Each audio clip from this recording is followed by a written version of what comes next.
前回はこの惑星ミラの探索についていろいろ知ってもらえたと思います。先住民のノポンが詳しく説明したんだから間違いないもん。広いもしか言ってなかったくせに。ももで、今回はこの惑星ミラを探索していくには避けられない戦闘について説明しますね。いよいよですもん。ワクワクするですもん。やっちゃうもんですもん。でもあんた戦闘には参加しないじゃない。タツは戦闘がいやー、ノポンは戦いが嫌いなんですもん。じゃああんたは NLA でお留守番よ。タツをここに置いていくつもりですもん。そうね、外は危険だし、あなたを捕まえた異星人たちもまだいるかもしれない。 NLA にいるのが一番安全よ。だな。おっちゃんは口出ししないでほしいですもん。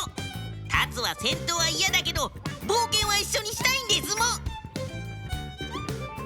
それにタツがいないと皆さん困るですもん。なんでよ。この星にはたくさんのノポンがいるですもん。皆さん情報が欲しいんじゃないですかも。そりゃまあそうだが。そうですもん。でもノポンは人見知りで恥ずかしがり屋で気難しいですもん。皆さんじゃ絶対情報もらえないですもん。そこでこのタツですもん。タツの交渉術でスムーズに話が進むですもん。確かに一理あるな。おっちゃんもタツの大切さが分かったですもん。というわけで戦闘はリンさんたちにお任せするですもん。タツの冒険のお供としてしっかり戦うんですもん。こいつ原生生物をおびき出す餌にしてやろうかしら。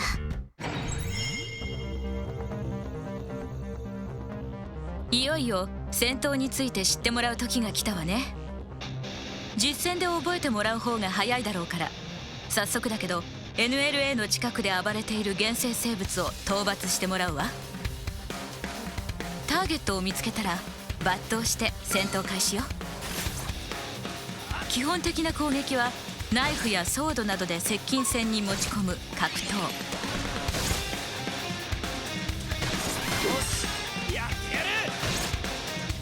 ライフルなどで離れたところからダメージを与える射撃。この2つの武器を切り替えてそれぞれに合った間合いを取ればオートで戦闘は進んでいくわ。いわゆるオートアタックね。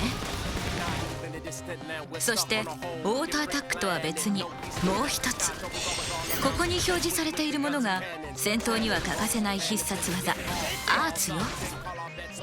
ここでアーツを選んで技を繰り出して戦っていくの。この星での戦いはアーツの使い方が生死を分けるほど重要なの。ここでの戦闘を知ることはアーツを知ることと言っても過言ではないわ。ではアーツのもっと詳しい話に行きましょう。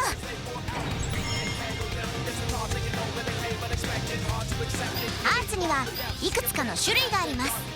まず攻撃系の格闘アーツと射撃アーツ。格闘アーツはその名の通り接近戦のアーツです。そして遠距離攻撃の射撃アーツ。これに加えて支援アーツと弱体アーツがあります。支援アーツには味方を回復したり強化する効果があります。例えば物理耐性アップ。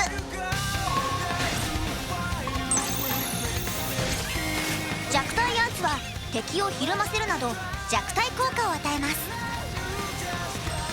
最初はちょっとややこしいですけど色で覚えるのが分かりやすいかもですね。それぞれのアーツは様々な効果を持っていますから、慣れてきたらあなた好みのアーツを自由にセットしてみてくださいね。いろんなアーツを織り交ぜながら戦うことで戦闘を有利に進めていけるんですよね。ええ、ただアーツを使う時には気をつけなければならないことが一つあるわ。リキャストよ。一度使ったアーツは次に使えるようになるまで一定時間待つ必要があるの。このことをリキャストというわ。その間は別のアーツかオートアタックで攻撃よ。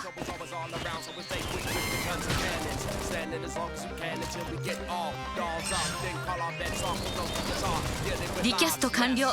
今よ。攻撃力は低いけどいくらでも繰り出せるオートアタック、そしてリキャストが必要だけど強力なアーツ、この2つをバランスよく使い分けることが大切ね。さあ次は私たちも戦闘に入るわ。一緒に頑張りましょう。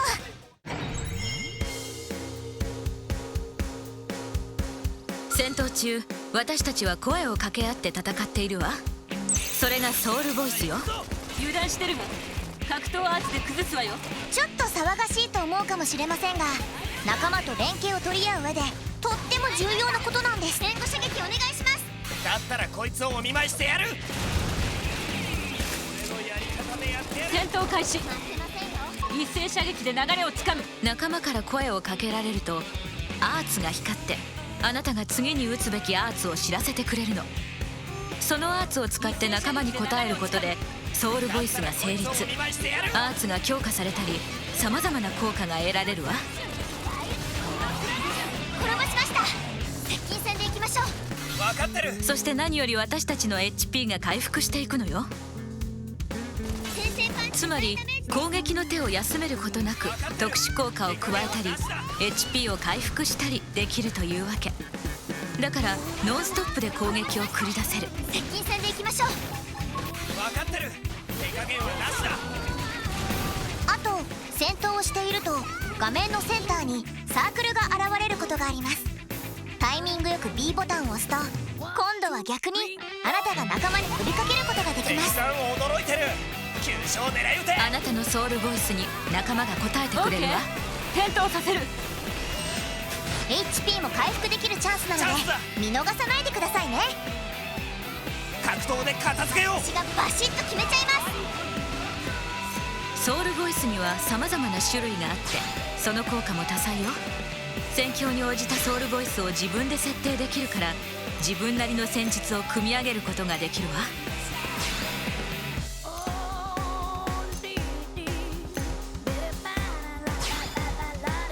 じゃあ次はその戦術について私たちの上官から話してもらうわね。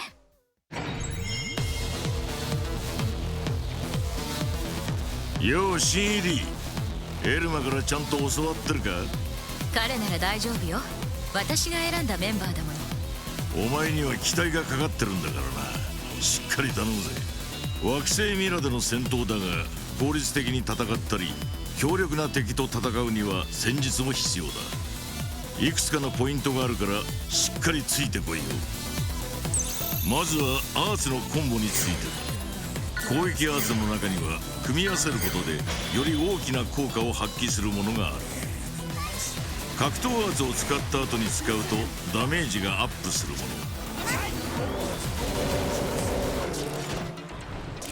そして射撃アーツを使った後に使うとダメージがアップするもの。ちゃんとコンボができるアーツを覚えておけよ。そしてさらに戦術的なのが崩しから転倒へのコンボだ。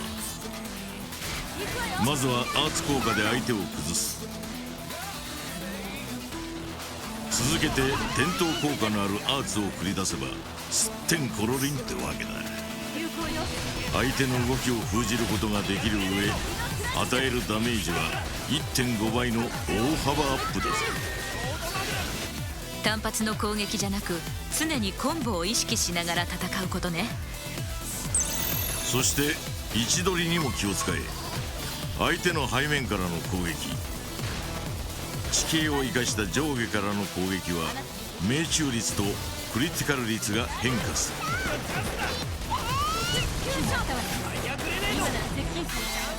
さらにアーツの中には位置取りによって効果が高まるものがあるからそれを生かさない手はない。馬鹿正直に真正面から戦う必要はないわ。どんどん弱点をついていきましょう。要は戦闘では上腕二頭筋だけじゃなく頭も使えということだ。バンダムらしいアドバイスね。次は V 破壊だ。敵によっては攻撃をするターゲットを部位ごとに狙うことができる。うざったい攻撃を仕掛けてくる部位なんかは早めに破壊しちまえば楽に戦いを進められるぜ。それに部位破壊すれば普通の討伐では手に入らない報酬が得られることもある。積極的に狙っていく価値があるわ。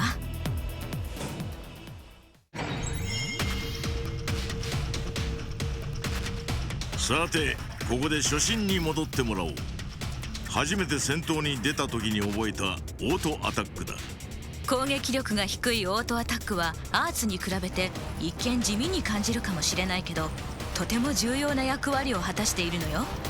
その一つがダブルリキャストだ。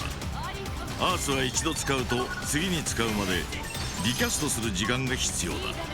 だがオートアタックで攻撃し続けるとリキャストが完了しているアーツが2段階目のリキャストに突入する。これがダブルリキャストだ。通常のアーツ攻撃よりさらに強力なアーツ効果が得られる。いい動きだったわね。攻撃力の低いオートアタックで攻撃している時間はより大きな力を蓄えている時間でもあると言えるわね。その通りだ。そしてもう一つ、オートアタックの大切さが分かるのがテンションだな。オートアタックを行っている間はテンションという緑のゲージも溜まっていく。もし万が一仲間が倒れてしまった時も自分のテンションが十分溜まっていれば仲間を戦線に復帰させることができる。ありがとうございます。一緒に戦うチームのメンバーとしてはいざという時のためにある程度テンションは貯めておいてもらいたいわね。そのためにもオートアタックの大切さしっかり頭に叩き込んどけ。さあぶつ切りの説明じゃ実際の戦闘の雰囲気が伝わらねえだろ。ちょっと長くなるが抜刀から討伐までノーカットでいくぜ。決まったわね。今なら接近戦が有効よ。いいぞ。エルマのソウルボイスにしっかり応えてる。続けて格闘アーツを。崩しから転倒のコンボが決まった。おかげで格闘アーツはリキャスト待ちだがオートアタックでダブルリキャストが着々と進行中だな。チャンスだ。格闘で片付けよう。はい、発見しました。畳みかけましょう。たまに攻撃も食らってるんだがソウルボイスで息の合った攻撃のたびに回復してるから HP はほぼ満タンのままだ。ひたすら攻撃に徹する。それがここ惑星ミラの戦闘なのさ。戦闘状態でダブルリキャストの格闘アーツ、これは効くぜ。そろそろ大詰めだな。ブレイドチャンスだ。格闘で片付けよう。いいチームになりそうじゃないか。私がバシッと決めちゃいます。勝利だ。戦闘について大体のことは話したと思うからあとは慣れだな。頭が戦術を理解したら次は上腕二頭筋の出番だ。その前にもう一つ私たちのとっておきのことも話しておかないと。おいおいエルマ、この駆け出しにそこまで教えるか。ええ、うちのチームの期待の星だもの。エルマがそこまで言うなら分かった。じゃあ任せな。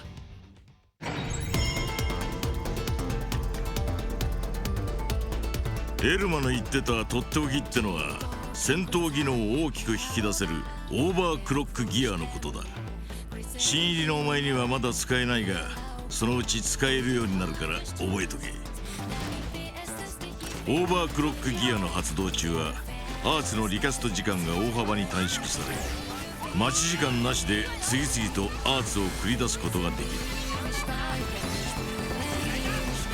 しかも射撃なら射撃アーツ、格闘なら格闘アーツ、同じアーツを連続で使うことでヒット数がカウントされカウントが増えるほど与えるダメージが大きくなっていく。つなげばつなぐほどどんどん強力になっていくというわけだ。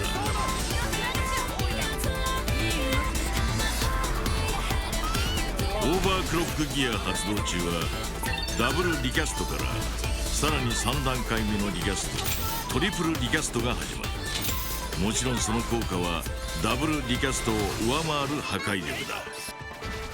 オーバークロックギアは強力な技だが、さらに仲間が同時に発動すればその破壊力は絶大なものになる。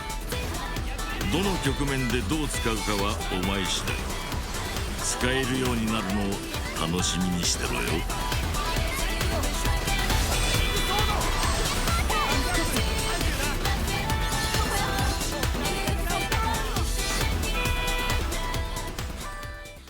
ま、戦闘について俺からはこんなもんかな。ちゃんとエルマの期待に応えろよ。おっちゃんおっちゃん、ダーツだって重要な戦術知っていますもん。お前がか？そうですもん。これを知らなきゃチーム全滅の悲劇が待ってる重要なことですもん。おお、そりゃすごいな。教えてほしいですかも。ああ、ただつまんねえ話だったら腕立て1億回上腕二頭筋をって。お前の場合手羽先とか手羽元か、どっちもうまそうだが。いやいやいやいや、おすすめはぼんじりですもん。ってタツは食材じゃないですもん。なんだかんだやっぱタツと一番気が合うのはリンだな。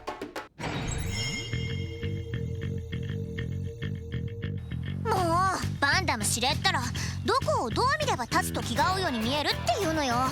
でチーム全滅を左右する重要なことって何？この惑星ミラでは敵のことを見極められないと生き延びられないですもん。見極めるって？エネミーアイコンをチェックするですもん。レベルに注意することは前回話しましたもん。それ以外にもこのアイコンでいろんなことを知ることができますもん。へえ。このアイコンがついてる敵は目で察知して攻撃を仕掛けてくるタイプですもん。あ、使っちゃいました。逆に言うと視界に入らなければ安全ということですもん。なるほど。これは耳で察知して攻撃を仕掛けてきますもん。近くにいるからと安心してたらダメですもん。だからやり過ごしたいなら遠回りするのが一番ですもん。さらに赤い丸がついてるタイプには注意ですもん。近くで戦闘していると乱入してきますもん。一匹と戦ってたつもりがいつの間にか集まってきて大変なことになっちゃいますもん。うわー、大乱戦。これと似ててもっとタチの悪いのが異星人ですもん。どんどん増えていきますもん。何この数、こんなの無理。とにかく油断しないことが大切ですもん。惑星ミラには極端に強いのがそこら辺を普通に歩いていますもん。そんなやつに見つかったらとにかく逃げるですもん。とにかく走るですもん。相手が諦めるまで走るですもん。逃げることはミラで一番重要な戦術ですも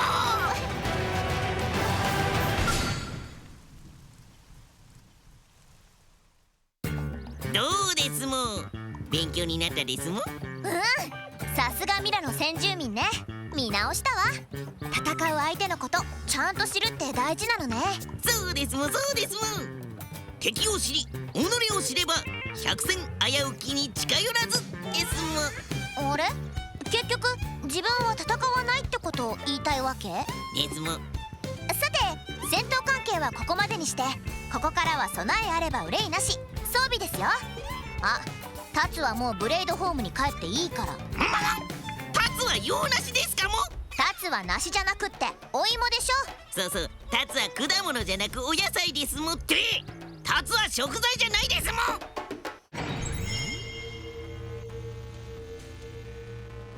ここが私たちブレイド隊員が装備を揃えるお店が集まっているショップ街です。装備の武器や防具にはそれぞれ属性や強化性能が設定されていて、見た目は似ててもいろいろ違いますからお買い間違いのないように。私たちが装備できる武器ウェポンは格闘系と射撃系それぞれ一つずつ装備できます。格闘はナイフ、ソード、シールド、ジャベリン。射撃はライフル、ガン、ランチャーなどです。そして防具、アーマー、頭、胴、右腕、左腕、足に分かれています。シリーズで揃えるとかっこいいですよね。いろいろなコーディネートがあって迷っちゃいますよ。そしてそんな私たちブレイドにとって必要不可欠な装備品を開発しているのがアームズカンパニーの企業さんたちです。各企業によって得意分野を生かした装備の開発を行っています。威力や自分の好みに合った企業の装備で戦闘をすることでその企業の宣伝をすることになります。すいません、お願いです。負けないよ俺たちは。コマーシャル効果があると企業の支援となって新装備の開発にもつながるというわけです。戦闘を重ねることでお気に入りの企業も成長していくんですね。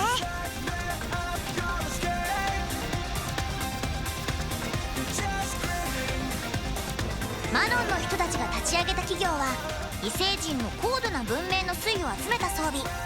他にも新しい開発企業が増えれば使用できる装備の幅が広がっていきます。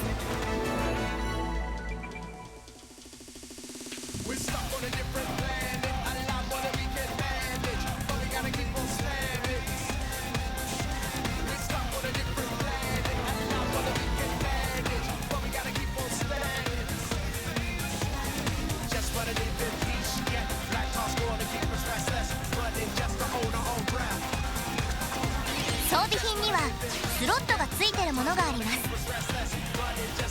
そこにデバイスをはめることによって装備の強化や特殊効果をつけることができます。装備はショップだけでなく敵を倒すことでも手に入れることができますよ。中にはとんでもない性能を持った装備を持ってるのもいます。頑張っていい装備手に入れましょう。いい装備さえ揃えられればオーバードの1匹や2匹。装備の充実もいいけど自分たちの成長も怠らないでよ。はい、頑張りま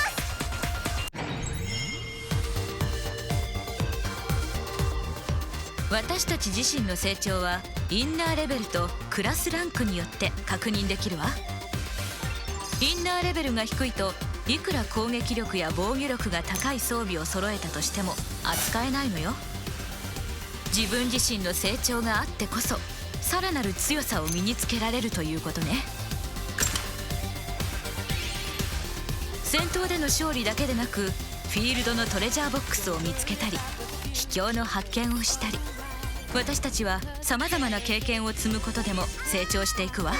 料理の腕も上がった気がします。そして自分の戦闘スタイルを組み上げていくのがクラスよ。はじめはまずバランスよくアーツを習得できる初期クラスで熟練を積むの。そして基本アーツを習得したら次のクラスへクラスチェンジすることができるわ。クラスによって覚えるアーツ、主要武器や能力が異なっている。どのクラスを選ぶかはあなたが目指す戦闘スタイル次第ね。そしてより上位のクラスを経験していくことでそのクラスならではのアーツや能力が蓄積され自分の戦闘スタイルを研ぎ澄ましていくことができるわ。アーツ、ソウルボイス、オーバークロックギア、そしてさまざまな装備。この私たちの戦う力は生き延びるためそして地球人類を存続させるための力よ。それを阻もうとする者には全力で立ち向かうわ。 NLA の住民全員でね。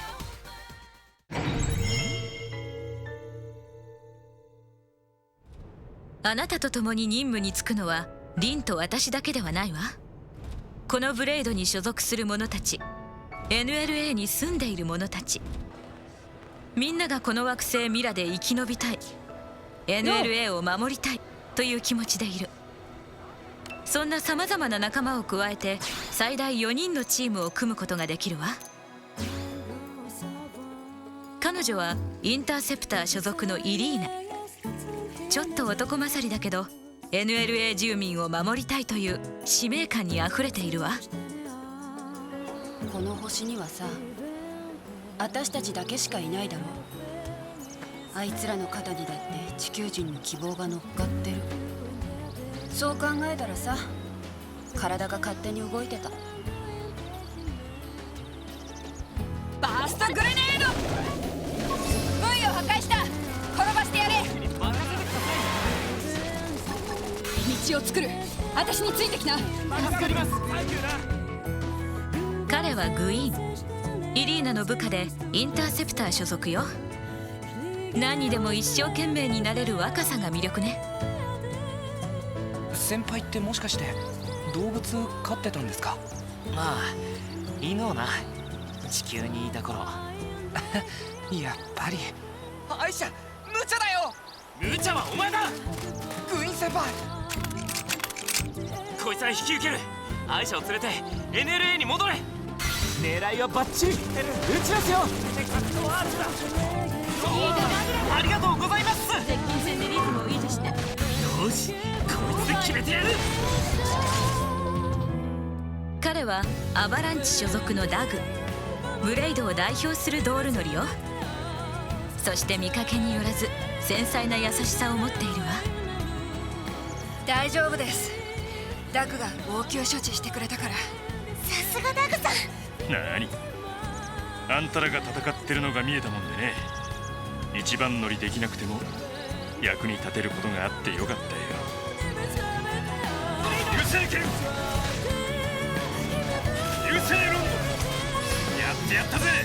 チャンスだぜ。ビームブラスト。彼はパスファインダー所属のラオ。いつもひょうひょうとした人ね。でも腕は一級。仲間からの人望も厚いわ。よ、エルマじゃないか。チームベリサルダのリーダーラオだ。よろしくな。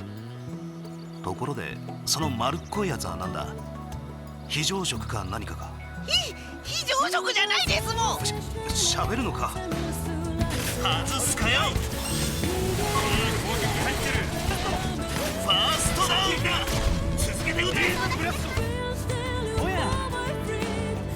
任務に就くにあたって NLA の仲間たちに声をかければ、いろんな人たちが喜んで協力してくれるわ。あなたが驚くような人も手を貸してくれるかもしれないわよ。そう、私たちは決して一人ではない。私たちが助け合っていくことが生き延びるために一番必要なことかもしれないわね。もう一つお願いします。はい、これで有利になりますね。イリーナ、マーカス、逃げて。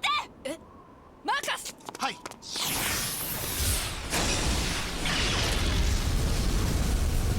ああ、残念。原子種族は勘が鋭いのかしら。ひどい。ナイフが。その顔。そんな風に絶望に歪んだ地球人の顔を見たいがためさね。目障りだからね、地球人は。地球人の目の前でそいつをぶち壊してやるのも楽しい。黙りなさい。あいつを倒す。こんなロボット相手にどうやって戦うんですもん。エルマさん。私たち地球人が生き抜いていくための力、アーツ、戦術、装備、そして仲間。さらにもう一つの力を知ってもらわなきゃならないわね。次回はドールよ。